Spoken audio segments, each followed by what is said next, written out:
Olá, bem-vindo ao Lugar do Livro. Kazuo Ishiguro ganhou o Prêmio Nobel de Literatura e eu tenho alguma coisa a falar sobre isso.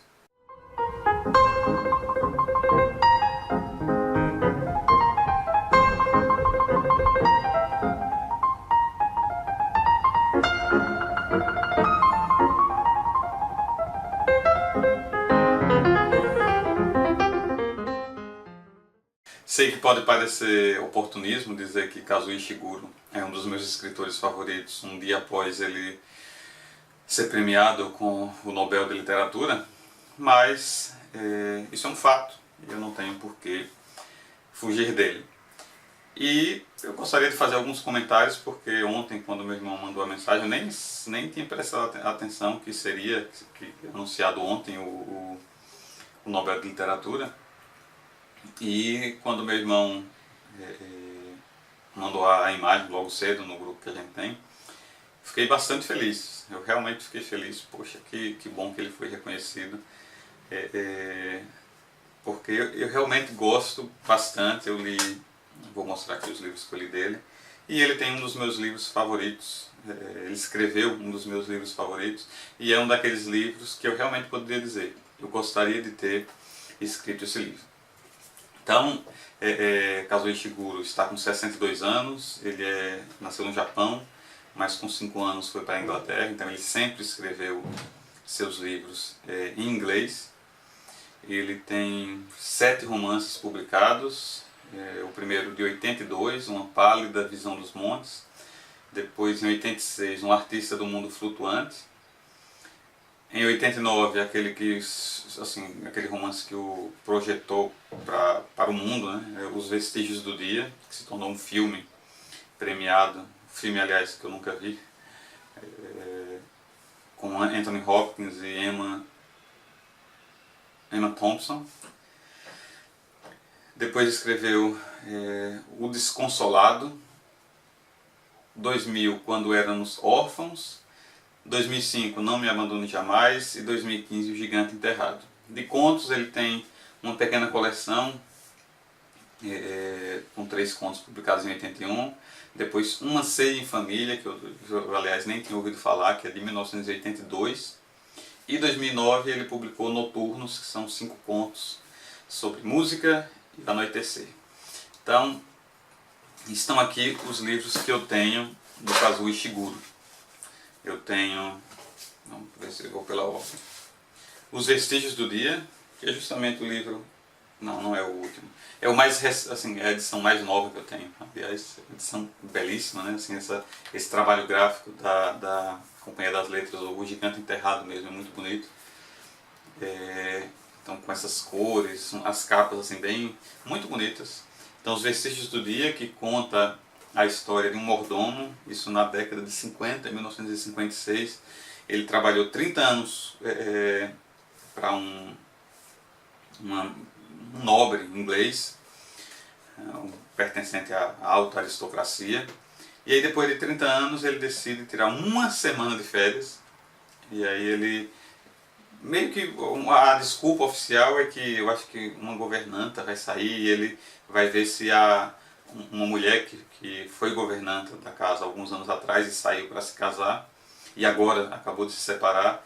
Ele quer ver se essa mulher quer voltar a trabalhar. Só que assim, a questão é que essa mulher também fez parte da história dele, desse mordomo. Ele foi apaixonado por ela por um bom tempo e talvez ainda nutra algum sentimento desse tipo por ela.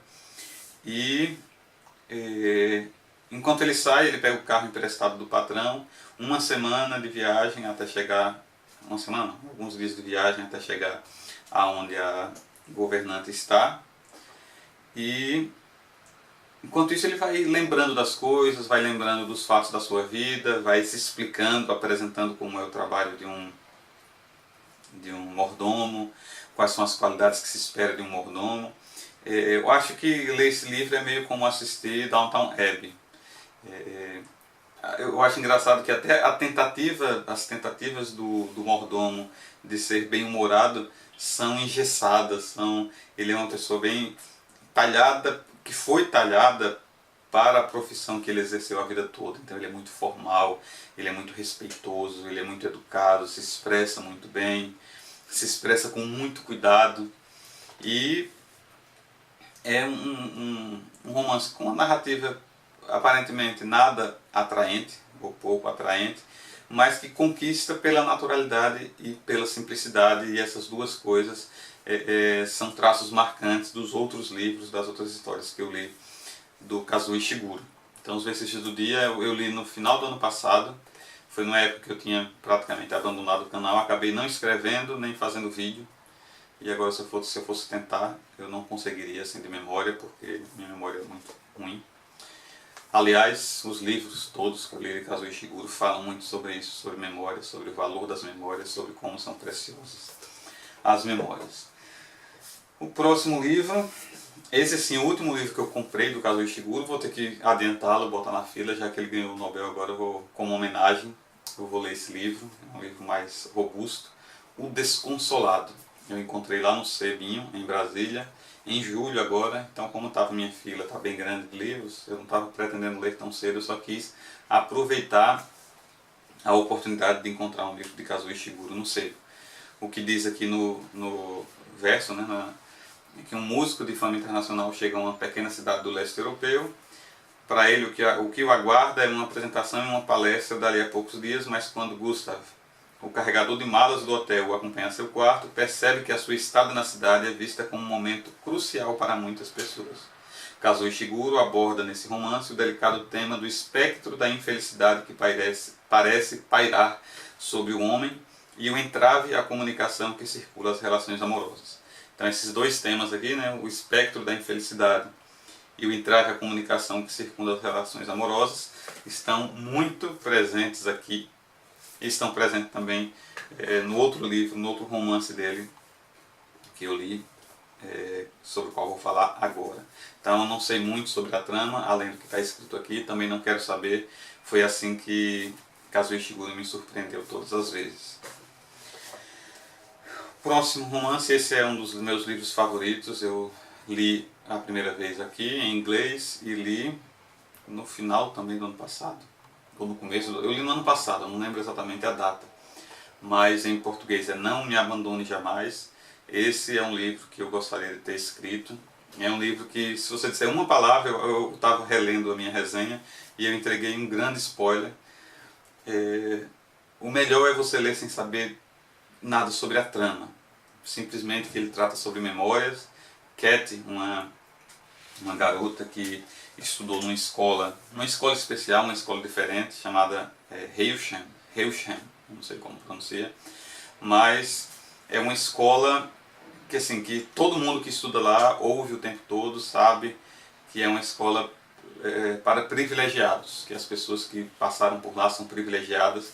Então ela tem dois grandes amigos, Ruth e Tommy, e ela já agora com 31 anos, ela é uma cuidadora, não vou explicar o que isso é, mas ela vai relembrando, ela atende uma pessoa, cuida de uma pessoa que estudou em Heilsham, e na verdade eu acho que descobre que ela estudou em Heilsham, e sei que comenta com ela, você foi privilegiada por estudar lá, e ela começa, o livro é isso, né? Ela começa a tentar encontrar nas suas memórias o motivo que poderia fazer dessa escola tão especial. E aí, para lembrar da sua história, ela tem que lembrar de Ruth e Tommy, é uma espécie assim de um... Claro, isso é um clichê, mas como se fosse um triângulo amoroso, mas é muito mais do que isso, é muito mais rico do que isso. E algo que eu falei, eu acho que na resenha, que chama a atenção, que me chamou a atenção no livro, é que o estilo dele ele é muito simples, ele é muito sutil, ele é muito suave, ele não tem aquelas... Apesar dele descrever cenas fortes, cenas de carga emocional muito forte, mas ele não apela em momento algum, e é tudo tão bem escrito, tudo tão bem desenhado, que você em nenhum momento duvida que essas memórias sejam reais. Isso para mim é uma das grandes vitórias, uma das grandes conquistas de um escritor. No livro A Amiga Genial eu falei a mesma coisa. As memórias que estão ali parece que não são inventadas, parece que é alguém realmente contando o que você estudou naquela escola. E nesse livro, já que se trata de uma espécie de ficção científica, porque se passa num futuro indeterminado, mas que não seria tantos anos na frente do que vivemos hoje, mas ele o tempo inteiro ele fica rodando nessa questão. As memórias, a importância de se guardar as memórias, a importância de se valorizar os momentos, e como está no livro aqui, O Desconsolado, a dificuldade de comunicação que circunda as relações amorosas e esse espectro de infelicidade, esse gosto amargo que fica na boca. Então é um livro sedutor, é um livro que deixa você pensando. Quando eu reli, a boa impressão se intensificou. Então recomendo demais, não me abandone jamais. Outro livro que eu li dele, O Gigante Enterrado. Aqui está a capa da prova que eu recebi, eu acho que foi final de 2015, não lembro, mas eu recebi a prova antes de a Companhia das Letras publicar. Ela mandou para alguns interessados, eu recebi, meu irmão acabou comprando o livro com a capa que é hoje, né, que é a capa que foi publicada, e ele conta uma história também improvável, né, numa Inglaterra meio de fantasia medieval do século VI, talvez, não lembro direito, mas um casal de idosos, bem idosos, que moram numa aldeia pequena. Eles começam a perceber que as pessoas parecem que estão perdendo a memória, ou perdendo a capacidade, que é mais ou menos a mesma coisa, né? Perdendo a capacidade de se lembrar das coisas. Eles não lembram mais de como foi o seu passado, até coisas que aconteceram no dia anterior, parece que elas estão esquecendo. E enquanto isso, esse casal, que é um casal, digamos assim, mais instruído, mais esclarecido, eles começam a ficar obcecados com o paradeiro do seu filho. Eles querem visitar o seu filho que mora numa aldeia não muito próxima. O detalhe é que eles nem lembram mais das feições do seu filho, eles só lembram o nome e lembram que tem um filho, mas eles não conseguem lembrar também, eles estão sendo afetados. E talvez por medo disso, ou talvez para terem certeza de que realmente eles têm um filho, eles partem nessa aventura. E, como eu falo no vídeo, eu vou deixar aqui o link, é como se fosse uma aventura de RPG, para quem já jogou. Eles vão andando e vão, como tem no Final Fantasy, né? Fulano join the party. Eles encontram uma pessoa e a pessoa, por algum motivo, se junta a eles, depois encontra outro, e eles vão fazendo aquele grupinho que acaba tendo objetivos parecidos. Então ele usa o cenário medieval, o cenário de fantasia medieval, só que ao invés de contar uma história de aventura, ele faz mais uma vez uma reflexão sobre a memória, sobre esse sentimento de tristeza que parece que é inerente ao ser humano por não ter conseguido realizar os seus sonhos, não ter conseguido atingir os seus objetivos. E apesar disso tudo, como aventura, como história medieval, também é satisfatória, e é isso assim que eu acho fantástico no Kazuo Ishiguro, porque você olhando os 3 romances que eu li dele, esses 3 aqui, aqui um drama de época que se passa nos anos 50, que tem como protagonista um mordomo. Aqui uma ficção científica um tanto quanto distópica. E aqui você tem um livro de fantasia medieval. Então ele consegue assim, passear por vários estilos, sem perder a sua identidade, sendo eficiente em todos esses estilos, e ao mesmo tempo abordando temas com uma riqueza, com uma profundidade, com uma beleza, com uma sabedoria que deixam qualquer um de queixo caído. Por último, o livro de contos noturnos, também tem resenha, vou deixar aqui, que tem contos aqui que eu lembrando assim, poxa, eu tenho que reler, porque ele mistura aqui, né, esse sentimento de melancolia, de tristeza com música. Ele parece ser um apaixonado por música, então são 5 histórias que a gente acompanha músicos ou pessoas envolvidas com a música, e sempre com histórias bem surpreendentes, sempre com situações inesperadas, e da mesma maneira reflexões sobre memória, sobre o seu lugar no mundo, sobre o que é que eu quero da vida, o que é que eu consegui da vida, o que é que me deixa feliz, o que é que me faz feliz, como diz a propaganda. Então,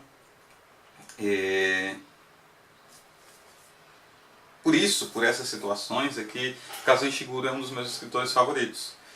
Ele tem um dos livros que eu mais gosto, ele tem um estilo que toca muito o meu coração, ele tem um estilo que me provoca muitas reflexões, e eu acho que é um autor que merece ser lido. Ele não tem um estilo complicado, de difícil acesso, pelo contrário, a prosa dele prima pela simplicidade, pela sutileza, algo que caracteriza também ele é a paciência. Você precisa ler não com pressa, mas com paciência, apesar de ser simples, mas preste atenção aos detalhes, preste atenção a como ele trabalha de maneira cuidadosa os sentimentos, a ação. Ele sempre tem isso, de trabalhar de maneira, até nos contos, que normalmente são narrativas curtas, né? E são narrativas curtas, mais rápidas. Ele tem paciência em desenvolver ação, tem paciência para mostrar as coisas. Então é um autor para ser lido com paciência, mas a recompensa ao se ler qualquer livro dele é enorme. Então, mais do que justo, o Nobel para Kazuo Ishiguro. Eu acho que está em boas mãos, e agora eu vou torcer, sinceramente, para um momento em que o Ian McEwan vai ganhar. Também é outro dos meus escritores favoritos. Então é isso. Se você gostou, se você conhece Kazuo Ishiguro, se leu algum outro livro, se tem alguma opinião divergente ou convergente, deixe aí seu comentário. Um abraço, até o próximo vídeo. Tchau.